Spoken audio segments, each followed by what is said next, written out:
அஸ்ஸலாமு அலைக்கும். வெளியே நல்லா மொறு மொறுன்னு உள்ள நல்லா சாஃப்டாக பஞ்சு பஞ்சான ஹெல்த்தியான ராகி ஆப்பம் எப்படி செய்கிறதுன்னு பார்க்கலாம்.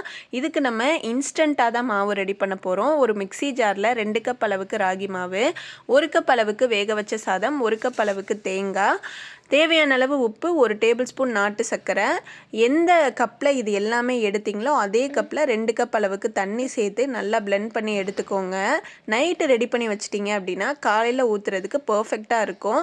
டைம் கம்மியாக இருக்குது அப்படின்னா ஒரு 5 மணி நேரம் 6 மணி நேரம் நீங்கள் விட்டாலே போதும். நல்லா உங்களுக்கு புளிச்சு ஊற்றுற பதத்துக்கு வந்துடும்.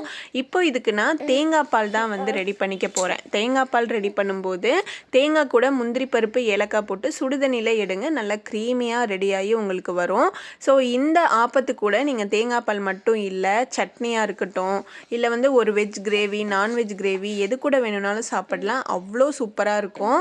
தேங்காய் பால் ரெடி பண்ணி வச்சுட்டு நம்ம ரெடி பண்ணி வச்சுருந்த மாவில் நான் ஆப்பமும் ஊற்ற ஆரம்பிச்சிட்டேன். உங்களுக்கு பார்க்கும்போதே தெரியும் எவ்வளோ பர்ஃபெக்டாக வந்திருக்கு அப்படின்ட்டு. அன்னைக்கு ஹஸ்பண்ட் அண்ட் இசானோட பிரேக்ஃபாஸ்ட்டுக்கு தான் இதை நான் ரெடி பண்ணியிருந்தேன். ஸோ நீங்களும் கண்டிப்பாக ட்ரை பண்ணி பாருங்கள்.